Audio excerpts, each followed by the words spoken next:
singgah Allah singgah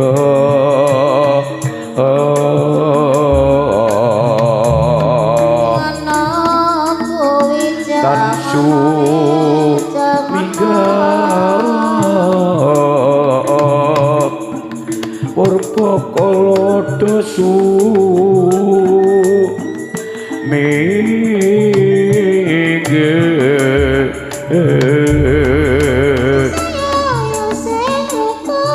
Simo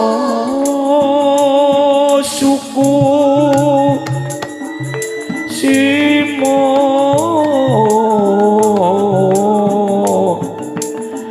bau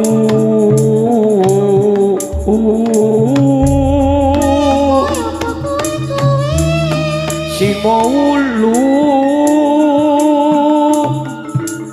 Simo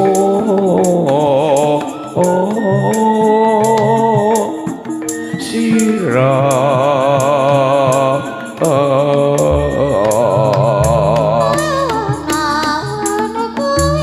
Simo kebak Simo wire Simo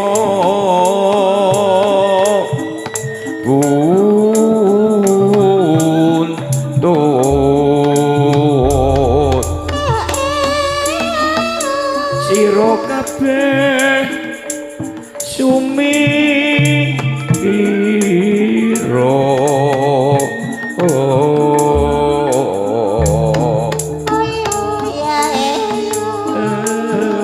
madyaning jala niki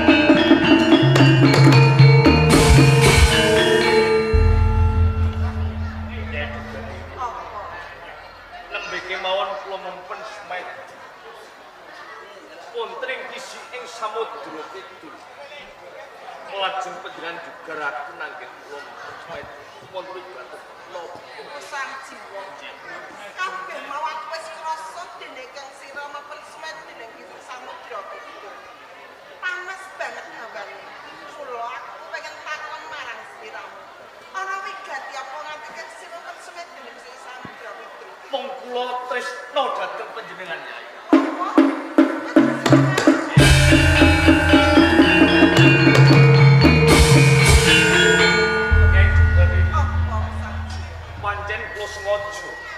menawi kula kepengin digeraken wonten ing panjenengan wonten papan menika awit tresna kula lair sing batin dhateng panjenengan sang jiwa nggih aku ya matur nuwun banget dene kan rasa tresna marang aku ora mung kowe dhewe sang jiwa sinajan to aku ra ketang kepiye aku ngrasa tresna marang sliramu yen to pancen padha-padha rasa katresnan ayo dibuktekno ning papan kene kaya ngopo dene katresnanmu marang aku sang jiwa Nyai juga ini ing ajeng kula wau sampun matur menawi tresna kula dhateng panjenengan lair sing batin mila menawi panjenengan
lali-lali tan bisa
menungso kang saben dinane ngudang hargane sak kanapson sak temah kowe lali Purwodoksila mesti kowe eling lelabuhanku anggonku sesambungan tresno karo kowe Nyai Nartama ini on dadekkan siwa kondyo sing kaya ngono kalamun aku tresna karo pesan jiwa kabeh mambak dadi ora temen ning karaku enggak karaku sang jiwa Nyai Durgandini jebule uto atimu sak temah saben-saben ana bocah lanang kang luwih bagus kowe gampang kapilu yo Nyai apa pancen lagi ngerti nek Nyai Durgandini iki gampang tresna karo priya bagus apa maneh sak jiwa kaya ini bagus pancen sapa kowe sing ora cukup Nyai Durgandini anggonmu sesambungan tresno kelawan wisang jiwa bakal tak pisahke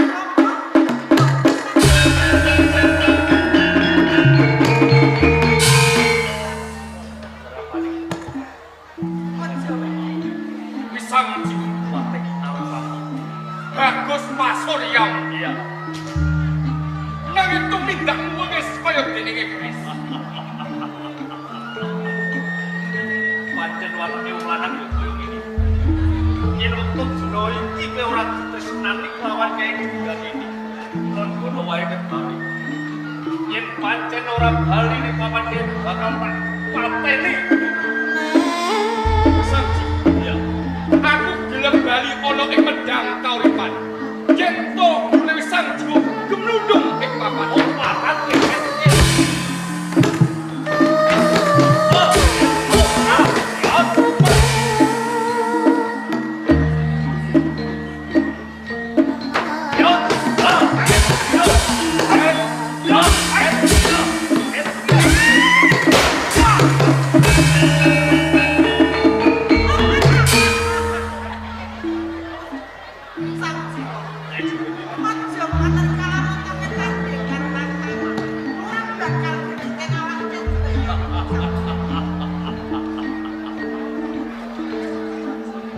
Papan Narutama.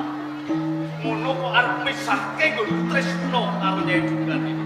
Urung ana apa-apane karo Nyai Dungan.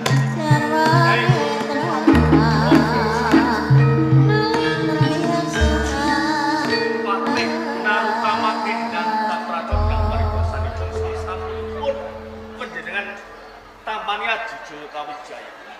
Perkara Narutama rasan sing bapak manemaken duwe karep apa nganti siramu tumuju ning papan dene. Kula kepengin gadhe Aji Jaya Kawijayan kang supados kula dados mung setih.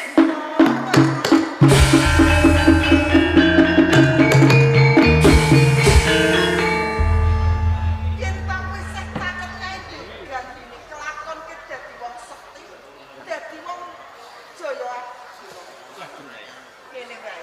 Bakal tak wani Aji Jaya Kawijayan kanggone pramenging jiwa lan raga. Matur nuwun sanget Nyai Nggih. Kawujudanipun menapa? Sang jiwa. Yen bakal tak paring sesuai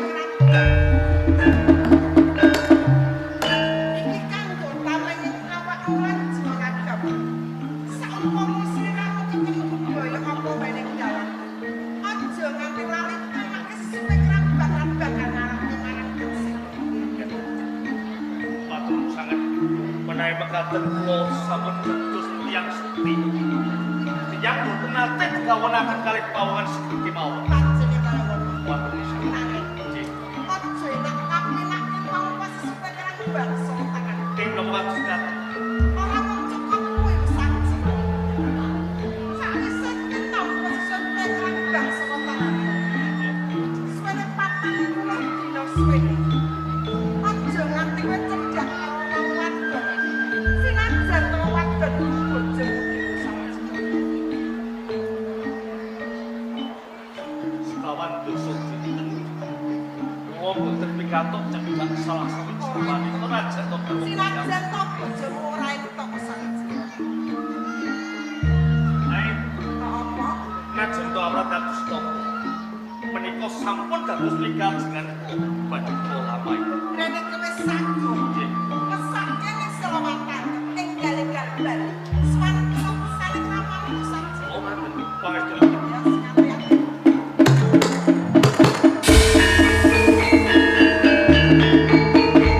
Bakal mucik kowe sapa hukum bakal tepi. Aku bakal bali sing sambung.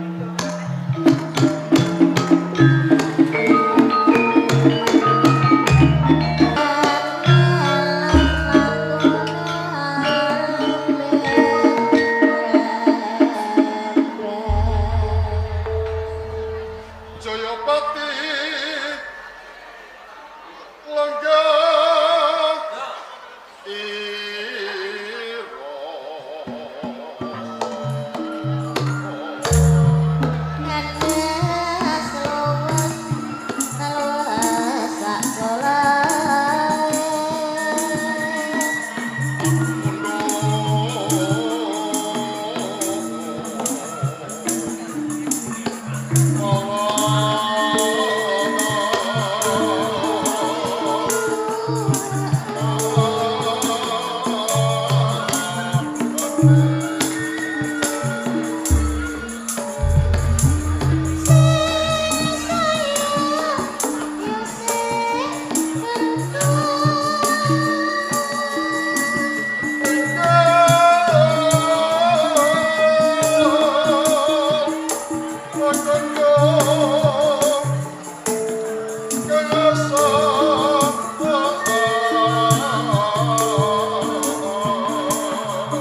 Kacang pensiran minangka sepuh wonten ing Kabupaten Silomatangkep.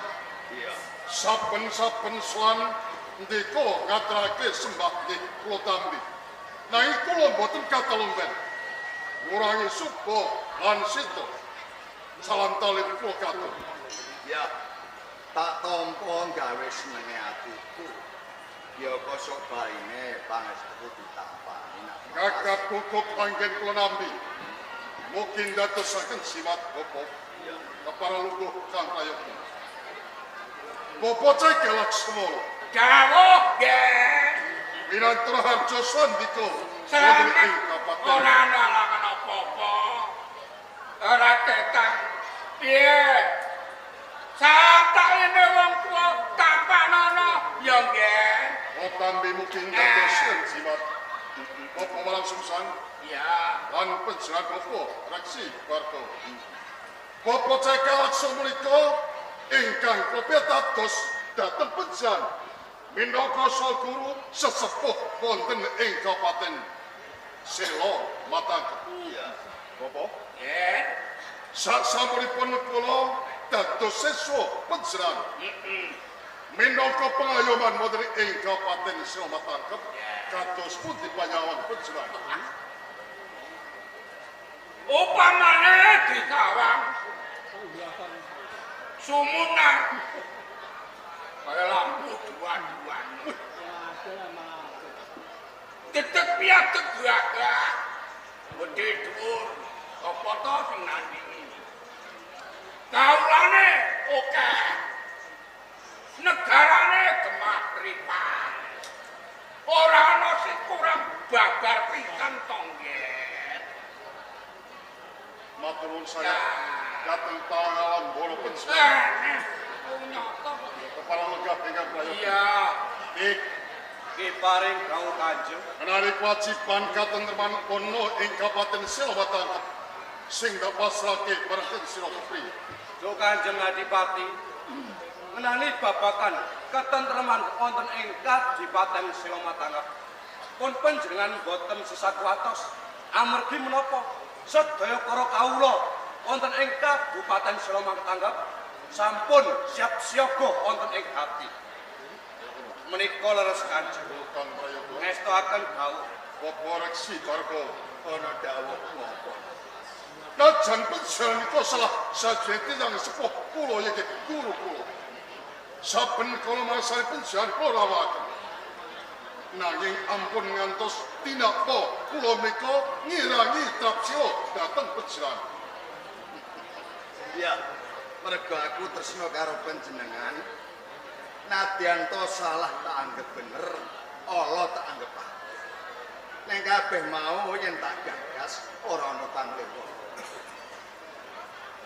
Aku tansah ngreksa marang kawilujenganmu lan keselamatanmu lan sakutu ing Kadipaten Silomatangkep. Matur sanget dados donga panjenengan minangka kekuatan anggen kula dados pengayoman. Iya. Legah Kang Prayogi. Bali panjenenganipun Bopo Cekel Laksmana. Iya nggih, ana apa? Kula menika badhe takon dhateng mriko.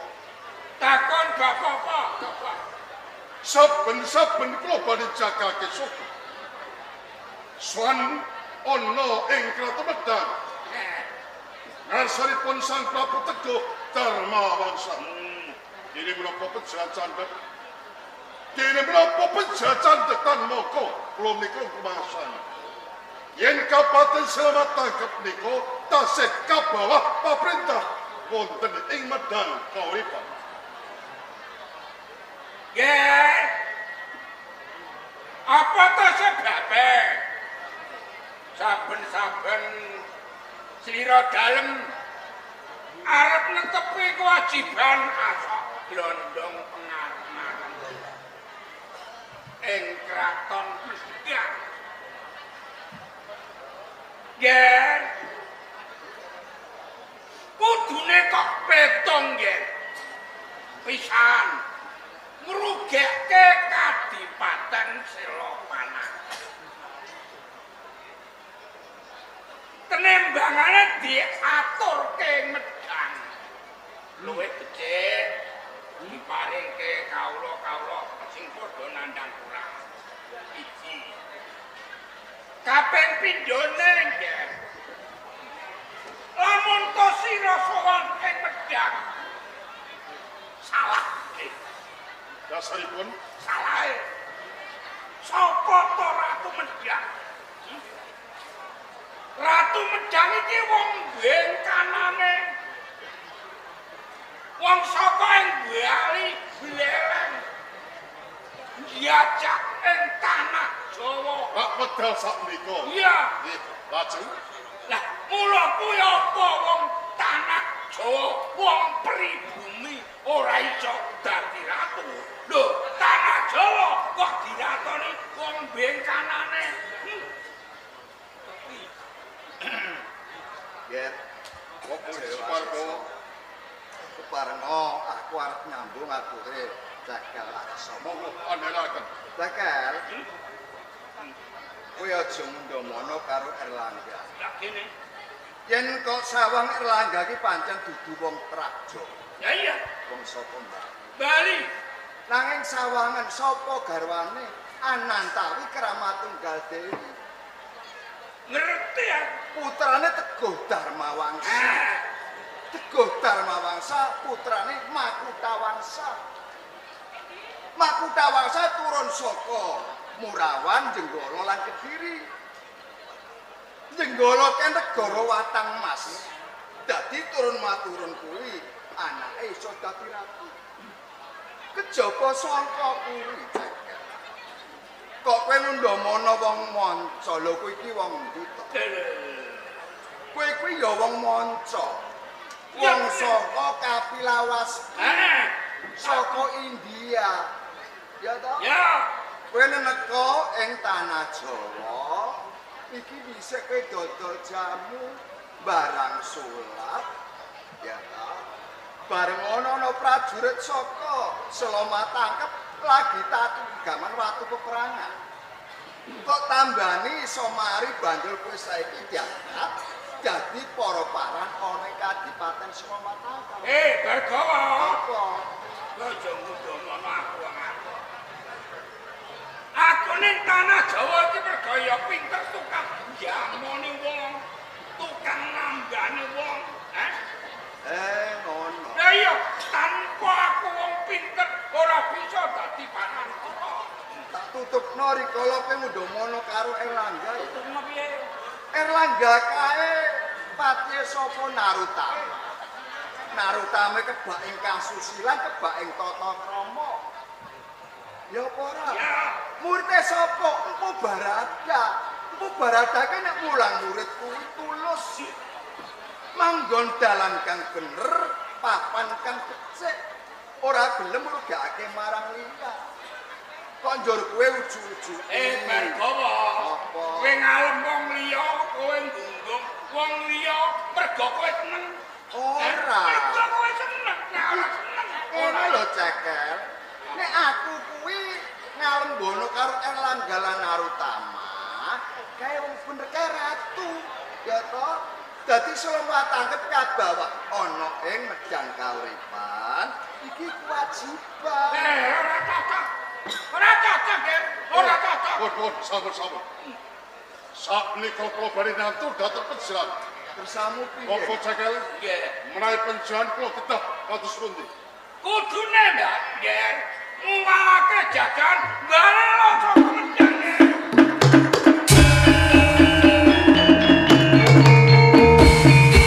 Penjahanipun Bapak Reksi Bargawa kados pundi. Yen sinawa ana ing sejarah bukuwa ing Wigatama wiwit lakon apa wae yen ana dipati pamancat sing wani mbalela ana ing pranatan sak dhuwure iki bakal cilaka uripe. Mula ya ngger aja kok tampa. Cekel kuwi Aja wedi. Aja wedi getih. Ira wong omongane wong wedi. Dinana perang dene mati. Sampun. Sakmenika kula saking milah. Kula coba kenali semanten.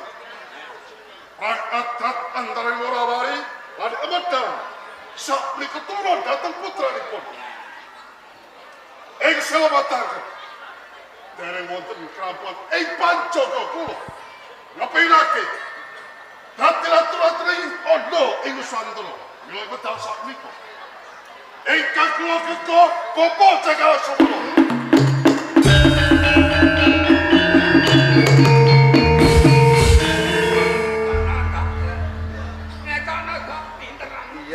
Sapa sing ora kasetu kon kembali lo ora medang ora minggat spesial mata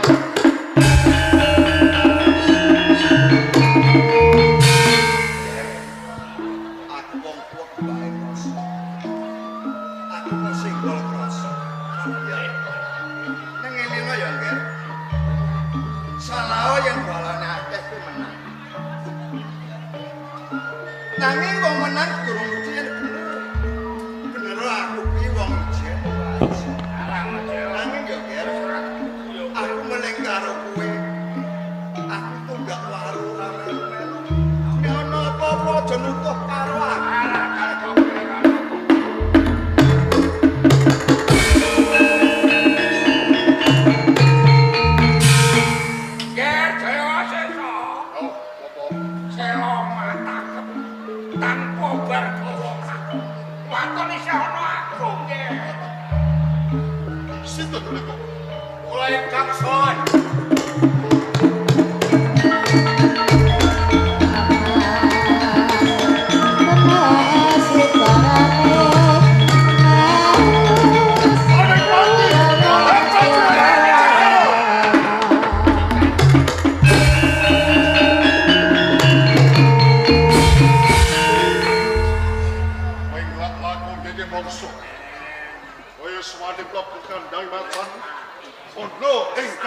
Selawatan Iwanipati.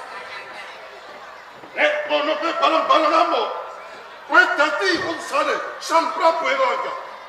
Kanjeng Adipati, sadaripun kula blokoh ngersa dalem keparang bandan kula manglukani. Saumpama ndak mari kowe bakal wani kamar. Rayo ya, kula mboten badhe Solo menawi kontak saking pendapi Selawatan. Sumpah kok pri. Menawi kula mlajeng saking pendapi kakocok bedomo sewu cacahe. Malah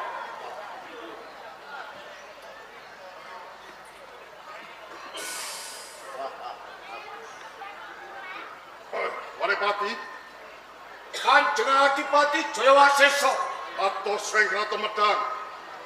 Tumuju ing Kabupaten Selawatan urip gato. ampun kladuk ing panampa kajuaning pangarsa. Ampun sengkuh menawi kula migah ing pendapi setangkep damel karingkian menika mboten. Lanjut. Nanging kula badhe manunggal ing Sela Palangkep.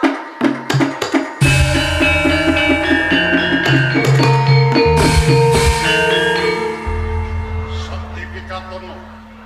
Pengen peraken manunggal oleh Kabupaten Selawatan. Dasarno. Dasar ing kematon. Sinten ratu ing medang karipan? Prabu Erlangga menika tiyang saking bingkalane. Saking Bali Beleleng. Dados ratu ing medang karipan nglungguhi rasa gemelar. Sakwise dadi ratu. Mugung dupeh duwe panguwasa. Ora dewatak budi karma. Orang duweni ros-ros asih pring sesama en atuh tansah gawe citra mila Kanjeng. Kula kepengin damel karingan ing medang karipan manunggal nyawiji perslepaman. Wanipati. Aja ngaten ngucap. Saiki tutuhke karingkian oleh medang. Apa karingkian? Medang karipan kabar simbol kajayan. Marang sinten Adipati sing kepen song-song kae bawan jugel marang palubane Sang Prabu Erlangga boten badhe kalampah. Jalaran simbol kajayan ing medang karipan boten sanes Kiai Brajalawa adapur Arca Wisnu.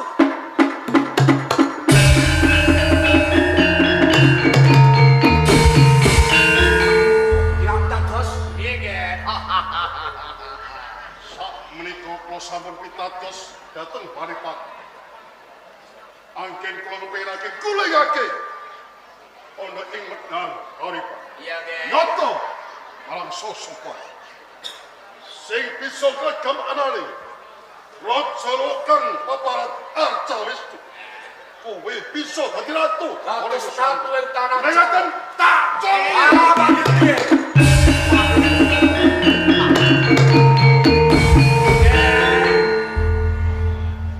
Aja kesusu mundak kliru. Waton slirahmu sing dumangkak nyolong pusaka utawa bentuak ing medang. Saku dulu. Kejaba kuwi kok upamane kowe durung mlebu ing langkang konangan prajurit lho sapa kae. Ngerteni Menika laras aturipun Bapa Cekal Laksamana. Paman Jayawasesa gedhong pusaka pedhang karipan bebasan. Peranganing kaulih samujaka semut kemawon boten sak mlebu ing gedhong saka. Banjur sapa sing gak pitaya apa ning Menawi kersakaken Kyai Brajalawa adapur Arca Wisnu. Kula piyambak ing tumasan.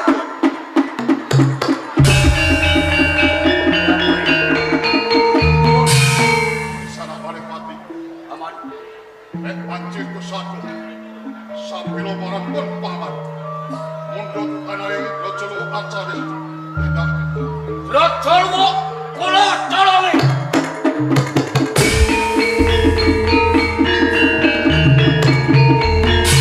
Coba Diparing dawuh Kanjeng Bupati. ojo kendhat ing kapreka. Najan Paripati pesaku.